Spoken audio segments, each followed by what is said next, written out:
Hi friends and families, welcome to Free Baking Class by Elfin. இன்னைக்கு ஒரு பர்ஃபெக்ட்டான burger பன்னு தான் பார்க்க போகிறோம். இது வந்து செய்கிறது சிம்பிளாக செஞ்சிடலாம், அதே நேரத்தில் ஈஸியாகவும் செஞ்சிடலாம். நான் கொடுத்துருக்க மெஷர்மெண்ட்டை கரெக்டாக ஃபாலோ பண்ணிங்கன்னா கண்டிப்பாக நீங்களும் இந்த மாதிரி ஒரு பர்ஃபெக்டான பன் ரெசிபியை வந்து நீங்களும் வீட்டில் செய்யலாம். வேண்டும்ட்டா இதை வந்து நான் கட் பண்ணி காமிக்கிறேன். பாருங்கள் நம்ம பன் வந்து எவ்வளோ அழகாக எவ்வளோ சாஃப்டாக வந்திருக்குன்ட்டு. இந்த அளவுக்கு பர்ஃபெக்டான ஒரு பன் ரெசிப்பியை நீங்களும் வீட்டில் ட்ரை பண்ணி பார்த்துட்டு எங்களுக்கு ஃபீட்பேக் சொல்லுங்கள். இப்போ ஒரு பெரிய பவுல் எடுத்திருக்கேன்.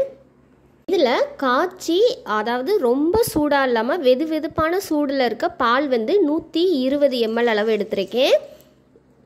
கரெக்டாக வெதுவெதுப்பான சூடில் தான் இருக்கணும். அதிக சூடாகவும் இருக்கக்கூடாது, குறைவான சூடாகவும் இருக்கக்கூடாது. இதில் 20 கிராம் அளவு சர்க்கரை சேர்த்துக்கிறேன். சர்க்கரை சேர்த்துட்டு சர்க்கரை கரையிற அளவுக்கு லைட்டாக அந்த பாலோட மிக்ஸ் பண்ணி எடுத்துக்கோங்க. இதில் கரெக்டாக 5 கிராம் அளவு ஈஸ்ட்டு சேர்த்துக்கலாம். சேர்த்துட்டு அந்த ஈஸ்ட்டை வந்து லைட்டாக மிக்ஸ் பண்ணிக்கோங்க.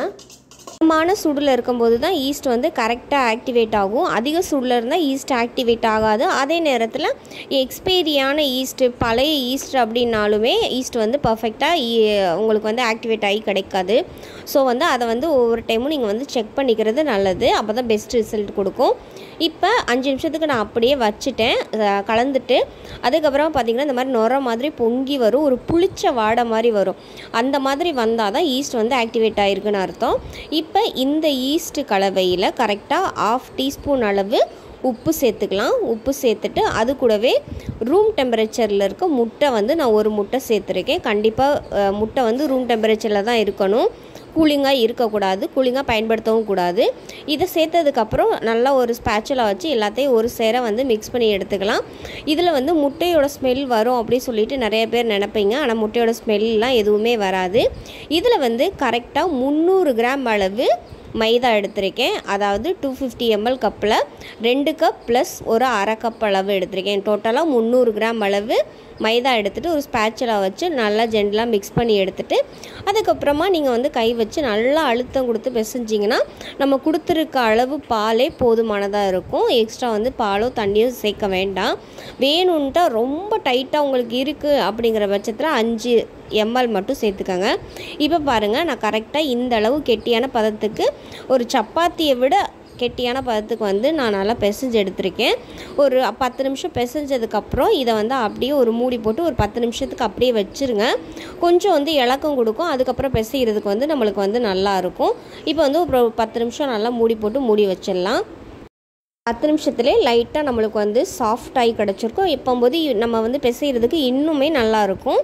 இப்போ இதில் வந்து நம்ம ரூம் டெம்பரேச்சரில் இருக்க பட்டர் வந்து கரெக்டாக 30 கிராம் அளவு அன்சால்டு பட்டர் எடுத்திருக்கேன்.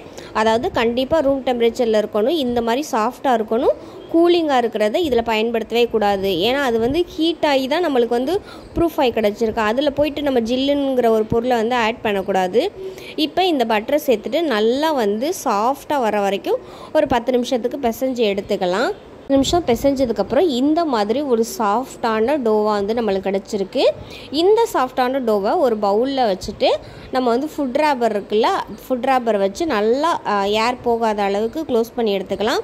இல்லை ஃபுட் ரேப்பர் இல்லை அப்படின்னா நீங்கள் நார்மலாக ஒரு மூடி போட்டு கூட நல்லா மூடி வச்சுட்டு ஒரு மணி நேரம் அளவு நார்மல் ரூம் டெம்பரேச்சரில் அப்படியே வச்சுருங்க. இது வந்து டபுள் சைஸாக வந்து நம்மளுக்கு ப்ரூஃப் ஆகி கிடைக்கும். இப்போ வந்து 1 மணி நேரத்துக்கு அப்புறம் நம்ம டோ வந்து டபுள் சைஸாக வந்து நல்லா உப்பி வந்திருக்கு. இப்போ வந்து இந்த ஃபுட் ரேப்பரை எடுத்துட்டு இதை வந்து ஒரு ஏரியாவுக்கு வந்து நம்ம மாற்றிக்கலாம். கரெக்டாக ஈஸ்ட் ஆக்டிவேட் ஆகியிருந்தால் தான் மாவு வந்து பொங்கி வரும். ஈஸ்ட் ஆக்டிவேட் ஆகலைன்னா மாவு பொங்கி வராது, அதையும் கவனிச்சுக்கோங்க. ஒரு சிலிக்கான் மேட்டு போட்டுட்டு அதில் வந்து நம்ம ரெடி பண்ணி வச்சுருக்க டோவை அப்படியே குப்பரைக்க கவுத்துக்கிறேன். இதை வந்து லைட்டாக வந்து அப்படியே ரவுண்ட் ஷேப்புக்கு லைட்டாக, அதாவது ஈவனாக இருக்கிற மாதிரி ஈவன் பண்ணி ஒரு சப்பாத்தி ரவுண்டு மாதிரி செஞ்சு எடுத்துக்கிறேன். ரவுண்டாக இருக்கிறத வந்து கரெக்டாக நம்ம வந்து 8 பீசஸாக கட் பண்ணுறோம். ஃபஸ்ட்டு வந்து ஒரு கோடு போட்டுட்டு அப்புறம் வந்து அதை வந்து 4ஆக பிரிச்சுக்கலாம். அதுக்கப்புறம் வந்து நம்ம 4ஆக இருக்க பீஸை வந்து 8ஆக பிரித்து எடுத்துக்கலாம். மொத்தம் 8 அளவு, அது வந்து நார்மல் சைஸ் அளவு. இல்லை நீங்கள் 6 பன் கூட செய்யலாம். அது வந்து கொஞ்சம் ரொம்ப பெருசாக இருக்கும். அப்போ பேக் பண்ணும்போது அதோட டைமிங்கும் வேறு ஆகும். 8 பீஸாக பிரித்ததுக்கப்புறம் ஒரு பீஸை மட்டும் எடுத்து அந்த 3 முனைகளையும் வந்து கீழே உள்நோக்கி வந்து கீழே வந்து போகிற மாதிரி வந்து மடித்து எடுத்துக்கணும். ஏன்னா அந்த விறுவிறுவாக இருக்கிறது தெரியாத அளவுக்கு நல்லா ஒரு சர்க்கிள் டைப்பில் கொண்டு வந்து நல்லா அதை வந்து ப்ரெஸ் பண்ணி, அதாவது ஒரு அழுத்தம் கொடுத்து அந்த விறு எதுவும் இல்லாத அளவுக்கு வந்து நம்ம வந்து அழுத்தம் கொடுத்துட்டு அதை வந்து சர்க்கிளாக ஒரு உருண்டை மாதிரி பிடிச்சி எடுத்துக்கணும். அப்படி எடுத்தால் தான் உங்களுக்கு வந்து பன்னு வந்து ரொம்ப விறுவிறுவாக விட்டு வெடிப்பு மாதிரி வராமல் ஈவனாக வந்து பார்க்க அழகாக இருக்கும். இந்த மாதிரி எல்லாத்தையும் நம்ம வந்து செஞ்சு எடுத்துக்கலாம். மாதிரி எல்லா உருண்டைகளையும் உருண்டையாக வந்து பிடிச்சி எடுத்ததுக்கப்புறம் நான் வந்து பேக்கிங் ட்ரே எடுத்திருக்கேன். அந்த பேக்கிங் ட்ரேயில் வந்து லைட்டாக பட்டர் ஷீட் மட்டும் போட்டு எடுத்திருக்கேன். ஆயில் எதுவுமே அப்ளை பண்ணலை. இப்போ வந்து நம்ம ரெடி பண்ணி வச்சுருக்க அந்த உருண்டைகளை வந்து அந்த பட்டர் பேப்பரில் கொஞ்சம் கொஞ்சம் இடைவெளி விட்டு, அப்போ தான் அது மறுபடியும் டபுளாக ப்ரூஃப் ஆகும்போது அது ஒன்றோட ஒன்று இடிச்சிட்டு இருக்காமல் இருக்கும். ஸோ வந்து கொஞ்சம் இடைவெளி விட்டு எல்லாத்தையும் ப்ளேஸ் பண்ணி எடுத்துக்கலாம். மாதிரி வச்சதுக்கப்புறம் மறுபடியும் ஒரு ஃபுட் ரேப்பர் போட்டு மூடி ஒரு 60 நிமிஷம் அப்படியே வச்சிடலாம். இப்போ ஒரு பவுலில் ஒரு ரூம் டெம்பரேச்சரில் இருக்க முட்டை வந்து நான் ஒரு முட்டை எடுத்திருக்கேன். அந்த முட்டையை ஒரு நல்ல ஒரு ப்ரஷ்ஷோ அல்லது ஒரு ஸ்பூன் வச்சோ நல்லா கலந்து எடுத்துக்கோங்க. அதாவது மஞ்சள் கரும் வெள்ளை கரும் கலக்கிற அளவுக்கு கலந்து எடுத்துக்கோங்க.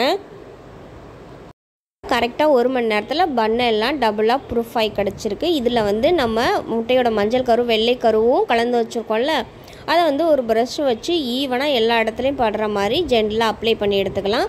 ரொம்ப போட்டு தேய்ச்சிடாதீங்க. லைட்டாக அழுத்தம் இல்லாமல் அந்த முட்டை மட்டும் அது மேலே கோட் ஆகுற மாதிரி பண்ணி எடுத்துக்கலாம். நம்ம கடையில் வாங்கக்கூடிய வெள்ளை எள்ளு இருக்குல்ல, கருப்பு எள்ளு வெள்ளை எள்ளு ரெண்டுமே இருக்குது. இந்த வெள்ளை எள்ளை வந்து லைட்டாக மேலாப்பில் தூவி எடுத்துக்கலாம். அது தூவினா தான் அந்த ஃப்ளேவரும் நல்லாயிருக்கும். ரெண்டாவது கடையில் வாங்கக்கூடிய பண்ணு மாதிரியே இருக்கும். ஸோ எக்ஸாக்டாக வர்றதுக்காக இந்த வெள்ளை எள்ளை லைட்டாக தூவி எடுத்துக்கிறோம். ஓடிஜியை 200 டிகிரியில் 10 நிமிஷம் ப்ரீஹீட் ஆன் பண்ணியிருக்கேன். டாப் அண்ட் பாட்டம் ஒரு ஆன் பண்ணிவிட்டு இப்போ பேக் பண்ணுறதுக்கு கரெக்டாக 13லேருந்து 15 நிமிஷம் top and bottom rod on பண்ணிவிட்டு 200 டிகிரியில் பேக் பண்ணி எடுத்துக்கலாம். நீங்கள் குக்கரில் பண்ணுறீங்கன்னா மீடியம் டு ஹை இருக்குல்ல, அதில் வந்து மீடியமில் வச்சுக்கோங்க. லோ ஃப்ளேமில் வைக்காமல் மீடியத்தில் வச்சு பேக் பண்ணி எடுத்துக்கோங்க. சேம் டைம் தான். கரெக்டாக 14 நிமிஷத்தில் பன்னு வந்து பர்ஃபெக்டாக வெந்து வந்துருச்சு. இதை வந்து நல்லா சூடு ஆறுனதுக்கப்புறம் நம்ம வந்து ஒரு ஏர் டைட்டான பாக்ஸில் போட்டு ஸ்டோரேஜ் பண்ணி சாப்பிட்டுக்கலாம். ஒன்றும் பிரச்சனை இல்லை. பன்னு சாப்பிட்றதுக்கும் சரி, டெக்ஸ்சர் பார்க்குறதுக்கும் சரி அவ்வளோ பர்ஃபெக்டாக இருக்கும். டேஸ்ட் வைஸும் செம்மையாக இருக்கும். ரெசிபி உங்களுக்கு பிடிச்சிருந்துச்சுன்னா லைக் பண்ணி ஷேர் பண்ணி கமெண்ட் பண்ணுங்கள் அண்ட் சப்ஸ்கிரைப் பண்ணுங்கள். பக்கத்தில் இருக்க பெல் ஐக்கானை கிளிக் பண்ணி ஃப்ரீ பேக்கிங் கிளாஸில் ஜாயின் பண்ணிக்கோங்க. இந்த பன்னு வந்து அவ்வளோ பர்ஃபெக்டாக வரும். இதை நான் கொடுத்துருக்க மெஷர்மெண்ட் அண்டு இன்ஸ்ட்ரக்ஷனை கரெக்டாக ஃபாலோ பண்ணிங்கன்னா கண்டிப்பாக நீங்களும் இந்த மாதிரி ஒரு பர்ஃபெக்டான பன் ரெசிபியை பண்ண முடியும். இந்த வீடியோ உங்களுக்கு யூஸ்ஃபுல்லாக இருந்துச்சுன்னா கண்டிப்பாக எங்களுடைய சேனலுக்கு கீழே எல்லோ கலர் ஹார்ட்டை கமெண்ட் பண்ணுங்கள். நாங்கள் பார்த்து ரொம்பவே சந்தோஷப்பட்டுக்குவோம். அது மட்டும் இல்லாமல் நீங்கள் கொடுக்குற ஒவ்வொரு மோட்டிவேஷனும் எங்களுக்கு இன்னுமே ஒரு தூண்டுதலாக இருக்கும். ஸோ வந்து முடிஞ்ச அளவுக்கு கமெண்ட் பண்ணுங்கள். Thank you for all.